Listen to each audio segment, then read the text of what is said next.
وبركاته.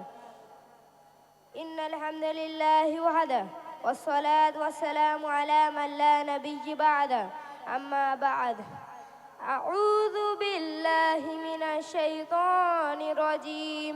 بسم الله الرحمن الرحيم. كنتم خير أمة أخرجت للناس تعمرون بالمعروف وتنهون عن المنكر. আজ আমার বক্তব্যের বিষয়বস্তু বর্তমান মুসলিমদের দুরবস্থা। ব্রাদারান ইসলাম, আমরা মুসলিম, আমাদের ধর্মের নাম ইসলাম। ইসলাম শব্দটি এসেছে সালাম থেকে, যার অর্থ হচ্ছে শান্তি। অতএব ইসলাম ধর্মের যেখানেই থাকবে লোকেদেরকে শুধুমাত্র শান্তির বার্তা পৌঁছে দিবে, লোকেদেরকে শান্তির দিকে আহ্বান করবে। আল্লাহ তাআলা বলেছেন, কুনতুম খায়রা উম্মাতিন উখরিজাত লিন্নাস তা'মুরুনা বিল মা'রুফ ওয়া তানহাউনা আনিল মুনকার। অর্থ, তোমরাই হচ্ছে সেই জাতি, তোমাদেরকে পাঠানো হয়েছে লোকেদের জন্য। তোমরা ভালো কাজের আদেশ করবে, মন্দ কাজ থেকে বাধা প্রদান করবে। সূরা আল ইমরান 110 নম্বর আয়াত। আল্লাহ তাআলা আরো বলেন, ইন্নাদ-দীনা ইনদাল্লাহিল ইসলাম। নিশ্চয় মহান আল্লাহর নিকট একমাত্র দিন হচ্ছে ইসলাম। আল ইমরান 19 নম্বর আয়াত।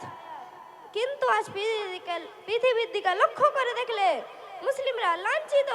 এদের বিরুদ্ধে ইহুদি, খ্রিস্টান, মুশরিক চক্রান্ত করেই চলেছে, আর এদের চক্রান্তের জালে মুসলিমরা ফেঁসে চলেছে। বর্তমানে মুসলিমদের পতনের কারণ কি? রাসূল সাল্লাল্লাহু আলাইহি ওয়াসাল্লাম আজ থেকে প্রায় 1450 বছর পূর্বে বিদায় হজ্জের সময় লক্ষ লক্ষ সাহাবাকে সম্বোধন করে বলেছিলেন, ওয়া'তাসিমু বিহাবলিল্লাহি জামিআন ওয়া লা তাফাররাকু।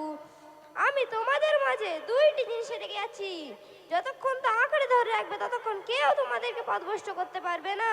সেই দুইটি জিনিস হচ্ছে কুরআন এবং আমার সুন্নাত।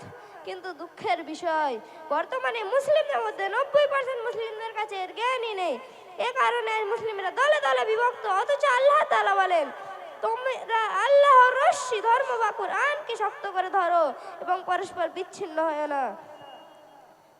পরিশেষে আল্লাহর কাছে দোয়া, হে আল্লাহ, আমরা যেন পরস্পর বিচ্ছিন্ন না হয়ে এর তৌফিক দান করো।